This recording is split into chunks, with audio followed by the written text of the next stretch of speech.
Hello, my dear students. Welcome to the Krishna Classroom, your English Pathshala. This is Shivani Krishna. We have done part 1 of this chapter in the previous video. Please do like and subscribe this channel. And today we will teach you the second part of Sound of Music, the Senai of Bismillah Khan. Okay? Then we will start.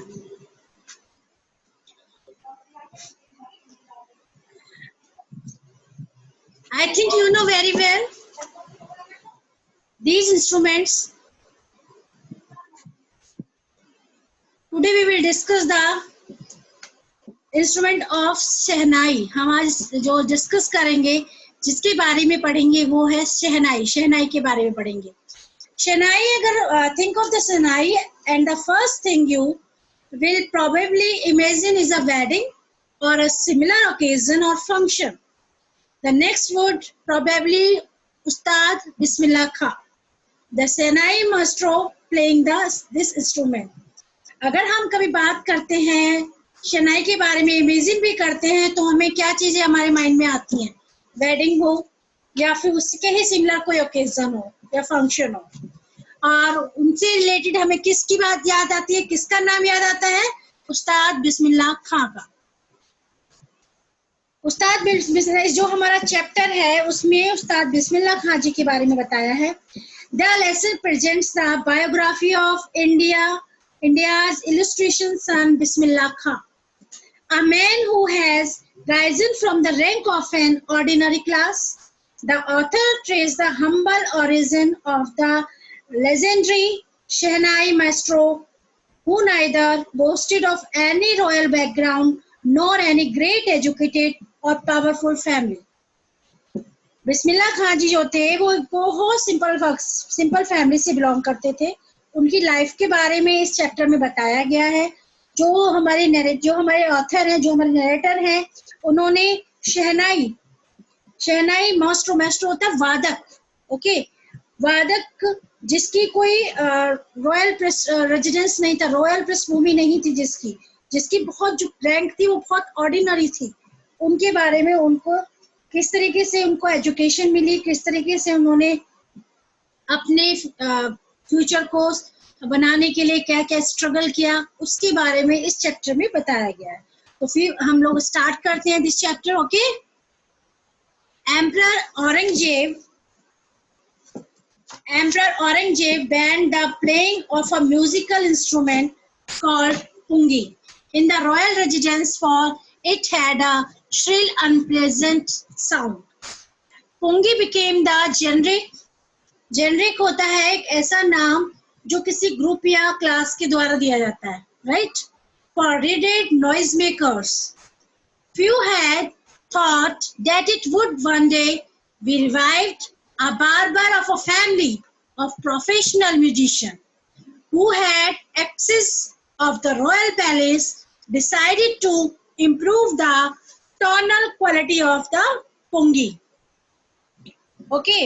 वो कहते हैं, पहले मैं आपको थोड़े से इसमें meaning बता देती हूँ. जो हमारा ये बैंड है, I think you know very well, band होता है हमारा रेस्ट्रिक्टेड कर देना, किसी चीज को प्रतिबंध कर देना, किसी चीज पे बैन लगा देना. Okay. Then shrill, this word shrill होता है पियर्सिंग, यानी कि किसी कोई ऐसा साउंड जो हमारे ईयर्स को, जो हमको हियरिंग करने में, हमको सुनने में अच्छा ना लगे. Okay.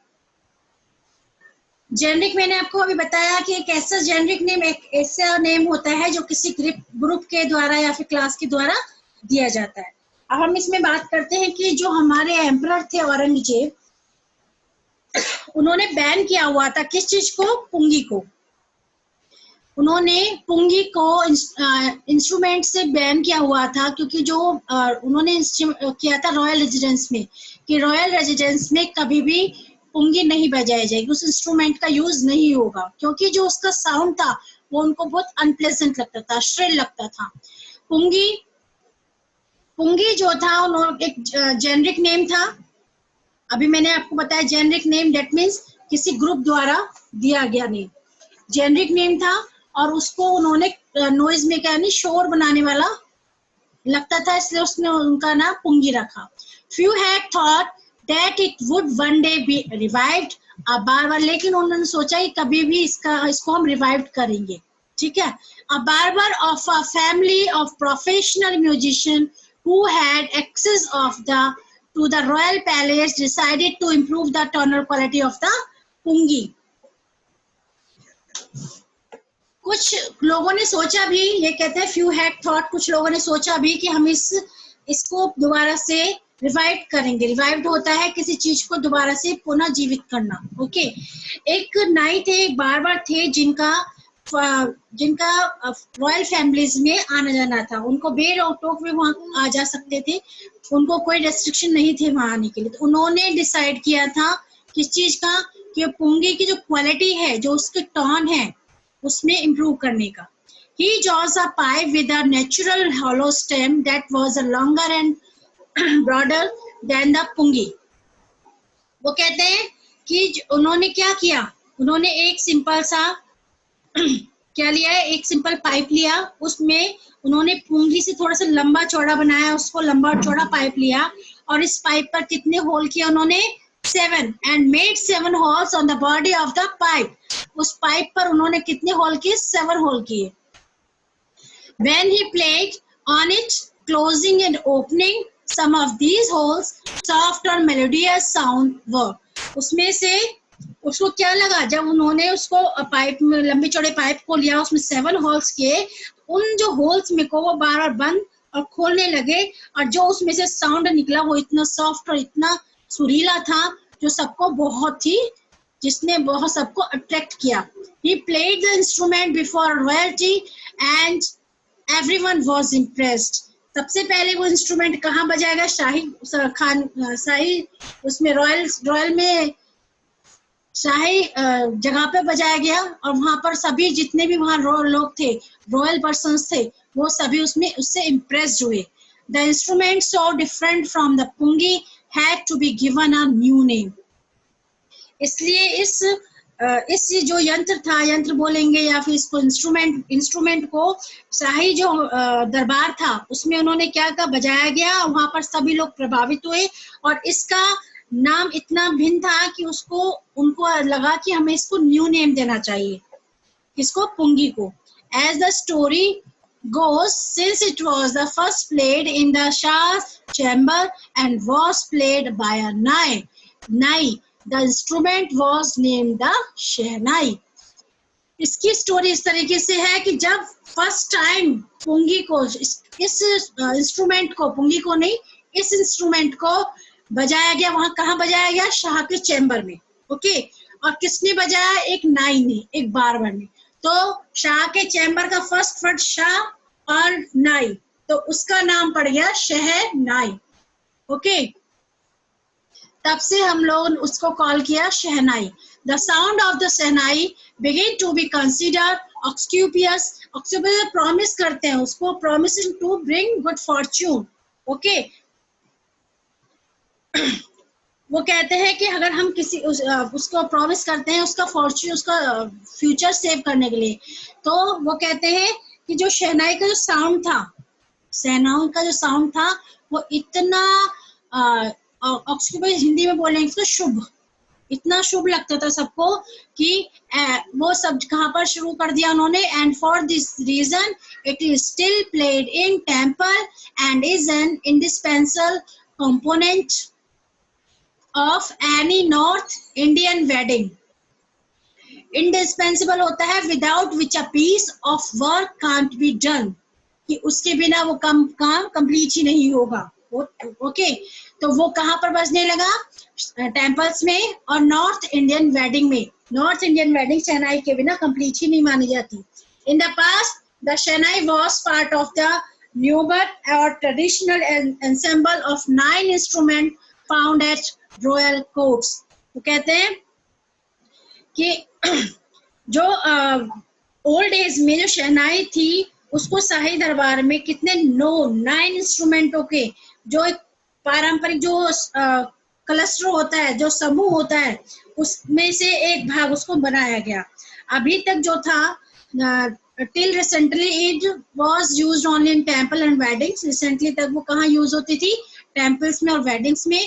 And the credit of for bringing the instrument into the classical stage goes to Ustad Bismillah Khan. इस इंस्ट्रूमेंट को क्लासिकल स्टेज तक ले जाने का श्रेय जो मिलता है वो किसको मिलता है? उस्ताद बिस्मिल्लाह खान जी को मिलता है, क्योंकि उन्होंने उसको इंट्रोड्यूस कराया क्लासिकल स्टेज पर. As a 5-year-old, Bismillah Khan played gilli danda near a pond in the ancient state of Dumrao in Bihar. Dumrao है बिहार में, वहां पर 5 ईयर की एज में बिस्मिल्लाह खां डुमराव गांव में एक पोंड के पास क्या खेला करते थे? गिल्ली डंडा खेला करते थे. He would regularly go to the nearby Bihariji temple to sing the Bhojpuri Chaitar, at the end of which he would earn a big laddu weight 1.25 kilogram. Okay, वो ये कहते हैं कि वो रेगुलरली कहाँ जाते थे? वहीं पास में एक मंदिर था बिहारी जी का, वहां पर जाते थे और गाते थे भोजपुरी चैता. चैता होता है चैत के, हमारे हिंदी कैलेंडर में मंथ्स होते हैं, जैसे हमारे इंग्लिश में होते हैं जनवरी फरवरी, वैसे हिंदी में भी होते हैं. तो अगन मास इस तरीके से होता है. चैत का महीना आता है, चैत के महीने में गाया जाने वाला भोजपुरी सॉन्ग उसको चैता बुलाते थे. ठीक है, तो उसको गाने जाते थे और जब गाना खत्म होता था तो उनको एक बहुत बड़ा लड्डू जिसका वेट 1 किलो 25 ग्राम होता था, उनको क्या मिलता था? प्राइज, एज अ प्राइज मिलता था. किसके द्वारा? लोकल महाराज, जो वहाँ के लोकल महाराज थे वो उनको उनके गाना गाने पर 1 किलो 25 ग्राम का वेट का लड्डू देते थे as a prize. This happened 80 years ago and the little boy has traveled far to earn the highest civilian award in India, the Bharat Ratna. और इस नन्हे बालक ने जो 80 years पहले हुआ, इस नन्हे बालक ने भारत रत्न को गेट करने के लिए, भारत रत्न को अर्न करने के लिए बहुत लॉन्ग जर्नी को कंप्लीट किया. और तब यह देश कंट्री के एक सच्चे जो सर्वोच्च नागरिक हमारा पुरस्कार है भारत रत्न, उससे उनको नवाजा गया है, उनको वो दिया गया. Born on 21 March 1916, Bismillah belongs to a well-known family of musicians from Bihar. His grandfather Rasool Bakhsh Khan was the Sahnai Nawaz of the Bhojpur King's Court. His father Paigambar Bakhsh and other paternal ancestors were also great Sahnai player. Ancestor होते हैं जो paternal uncle होते हैं, उनको बोलते हैं ancestor of the father, right? 21 मार्च 1916 में उनका जन्म हुआ था बिहार में, और बहुत रॉयल फैमिली से बिलोंग करते थे, वेल नोन फैमिली से बिलोंग करते थे, जिसके म्यूजिशियन से. ठीक है, वो म्यूजिक से रिलेटेड थी. उनके जो दादा थे रसूल बख्श, वो भोजपुरी किंग थे, उनकी कोर्ट में शहनाई बजाते थे. उनके जो फादर थे पैगंबर बख्श, वो भी उनके दूसरे जो उनके पूर्वज थे, जो एंसेस्टर्स थे, उनकी तरह ही वो शहनाई वादक थे. The young boy took to music early in life at the age of 3 when his mother took him to maternal uncle's house in Banaras. Bismillah was fascinated watching his uncle practice the Sahnai. Soon, Bismillah started accompanying his uncle Ali Bakhsh to the Vishnu temple of Banaras, where Bakhsh was employed to play the Sahnai.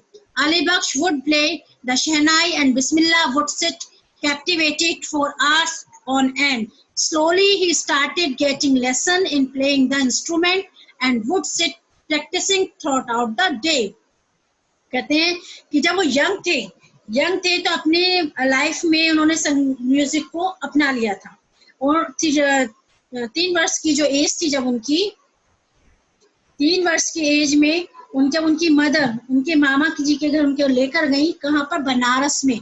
Banaras जिसको हम आप क्या call करते हैं? वाराणसी. बिस्मिल्लाह खान अपनी जो उनकी जो मैटरनल अंकल थे, मामा थे अली बख्श, उनके साथ वाराणसी में विष्णु टेम्पल था, वहां उन्होंने उनके साथ जाना प्रारंभ किया, स्टार्ट किया. और वहां पर उन्होंने अली बख्श को उनके जो अंकल थे उनका नाम अली बख्श था, अली बख्श को शहनाई प्ले करते हुए देखा। तो शहनाई प्ले करते थे वो वहां पर। तो अली बख्श शहनाई जब बजाया करते थे तो बिस्मिल्लाह खां उनके साइड में बैठ जाते थे, और उनको शहनाई का जो साउंड था इतना इम्प्रेस करता था, इतना अट्रैक्ट करता था उनको कि वो वहां पूरा टाइम बैठे रहते थे। जब धीरे धीरे slowly he started getting lesson in playing the instrument, और धीरे धीरे उन्होंने इस इंस्ट्रूमेंट को प्ले करने की एजुकेशन भी आरंभ कर दी। वो बैठकर वहां पर सारे दिन उसके प्रैक्टिस करते रहते। 4 years to come the temple of Balaji and Mangla Maya and the bank of the Ganga became the young apprentice favorite haunt where he could practice in solitude।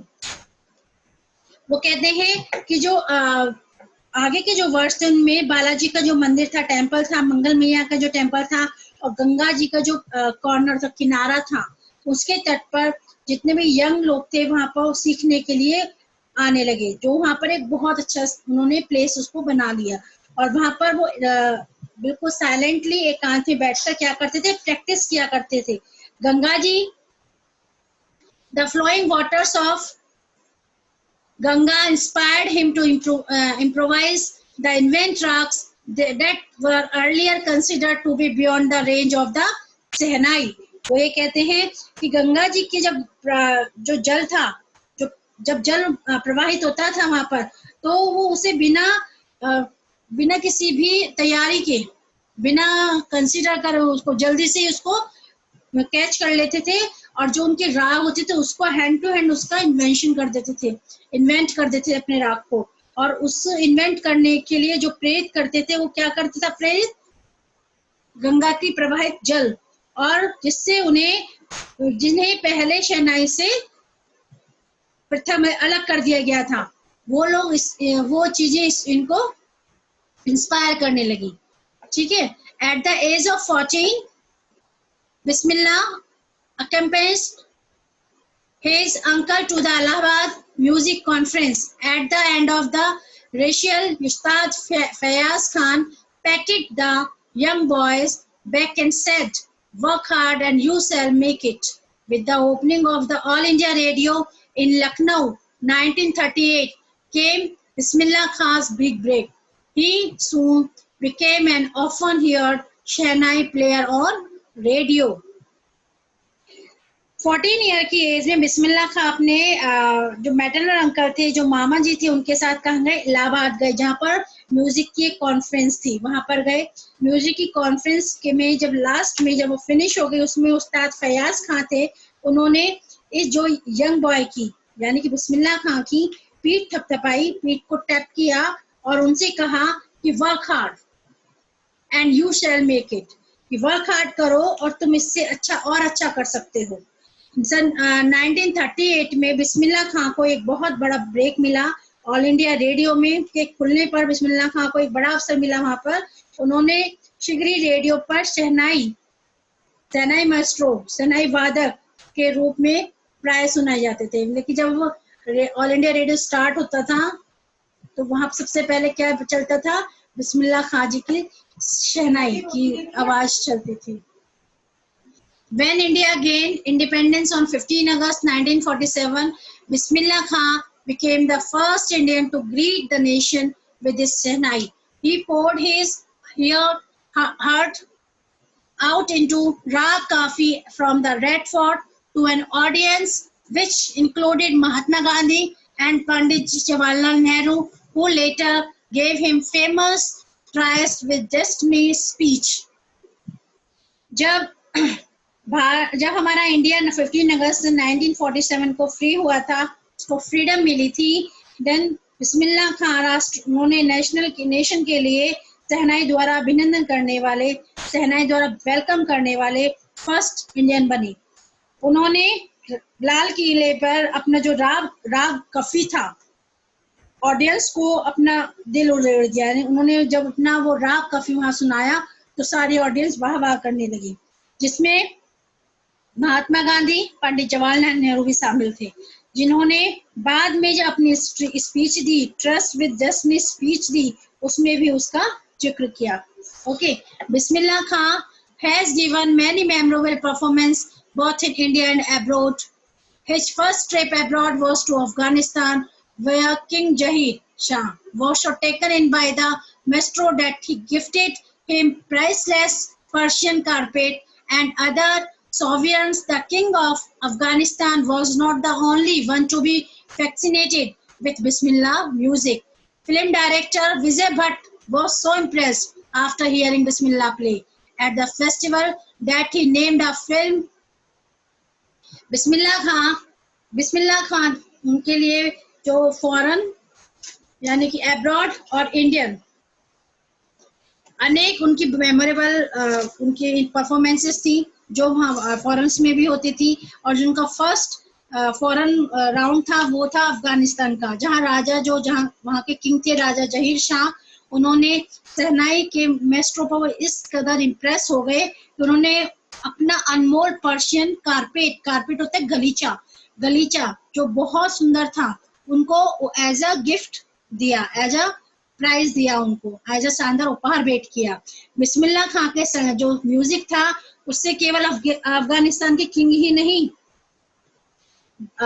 बल्कि फिल्म निर्देशक विजय भट्ट भी बिस्मिल्लाह खां को एक पर्व पर, एक फेस्टिवल पर बाद उन्होंने प्ले करते हुए देखा, शहनाई को प्ले करते देख इतने इम्प्रेस हुए कि उन्होंने अपनी फिल्म का नाम आफ्टर द इंस्ट्रूमेंट कॉल्ड गूंज उठी शहनाई, उन्होंने अपनी फिल्म का नाम ही उस इंस्ट्रूमेंट को सुनकर गूंज उठी शहनाई रख दिया।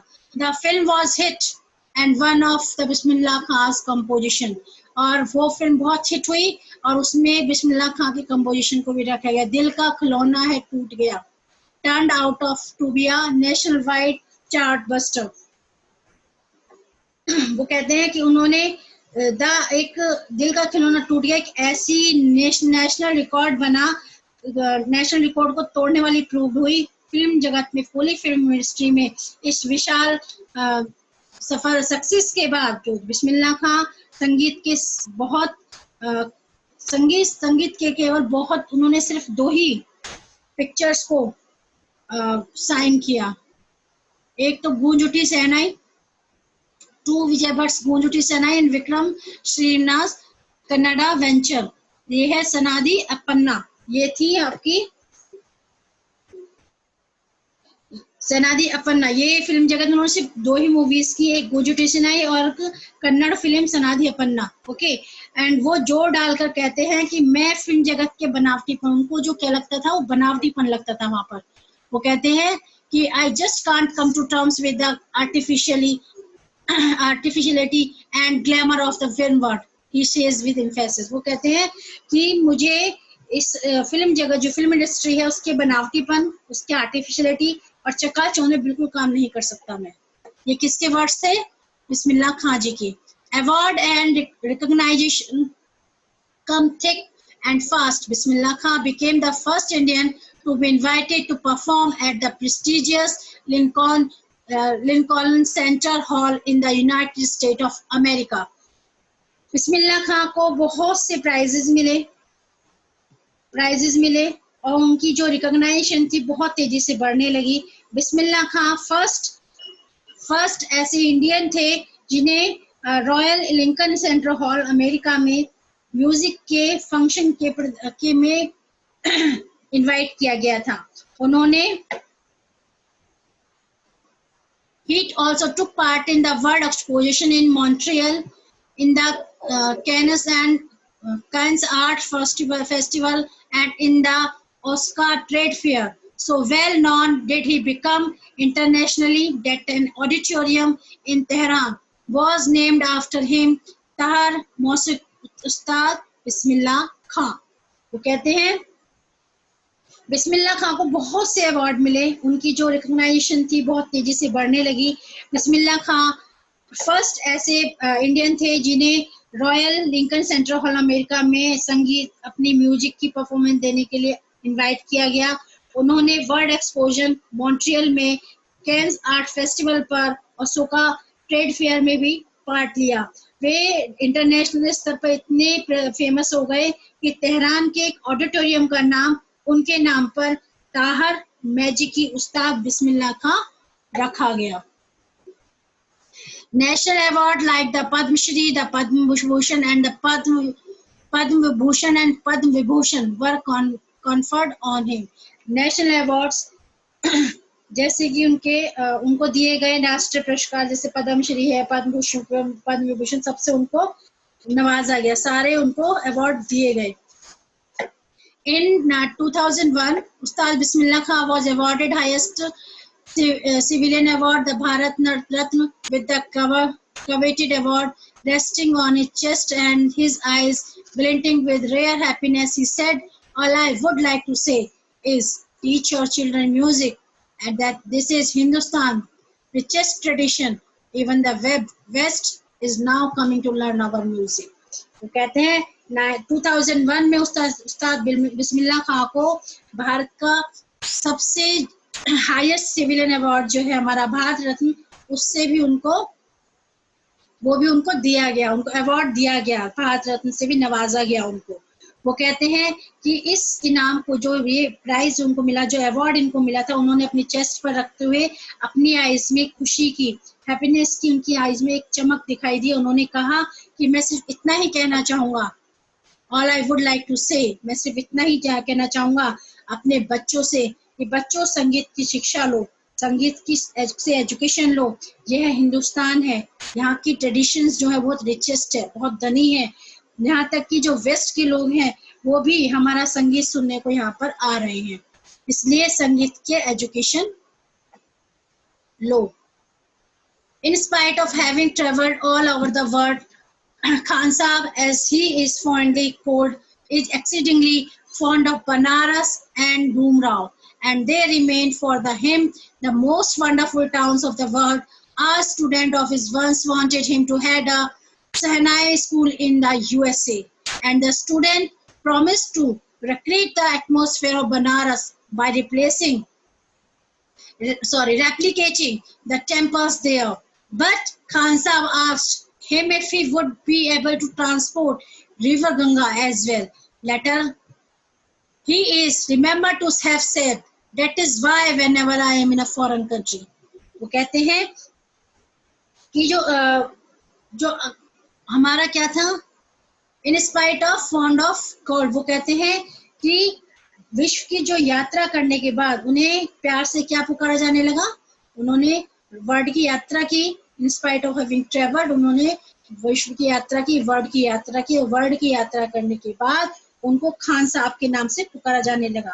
वे बनारस और डूमराव में के बहुत शौकीन थे, उनको बहुत वो फोन थे वहाँ के, उनको बहुत पसंद था वहाँ, क्योंकि वह दुनिया के सर्वाधिक अद्भुत नगरों में से उनको लगता था. सब ये जो हमारे बनारस और डूमराव है बिल्कुल डिफरेंट है, बिल्कुल अद्भुत है, ये वंडरफुल है. ये एक बार एक स्टूडेंट ने उनके सामने अमेरिका में शहनाई विद्यालय का प्रमुख बनाने का प्रस्ताव रखा उनको, बिस्मिल्लाह खां जी को. तो उस विद्यार्थी ने उनसे पूछा कि क्या गंगा रिवर को भी वहां लाने पर सक्षम है, क्या तुम वहां यहाँ पर एटमॉस्फेयर गंगा रिवर भी ला सकते हो. किसने कहा? उस्ताद बिस्मिल्लाह खां जी ने. तो वो बाद में उन्हें स्मरण करते हुए कहते हैं कि यही कारण है जब कभी भी मैं फॉरेन कंट्रीज में जाता हूँ, अब्रॉड जाता हूँ, तो मैं हिंदुस्तान को देखने की तमन्ना रखता हूँ. क्या कौन कहते हैं? बिस्मिल्लाह खां जी कहते हैं कि अगर जब मैं अब्रॉड जाता हूँ तो मुझे बहुत जल्दी रहती है अपने देश, अपने इंडिया लौटने की. क्यों? क्योंकि मैं तमन्ना रखता हूँ अपने हिंदुस्तान को देखने की. I keep yearning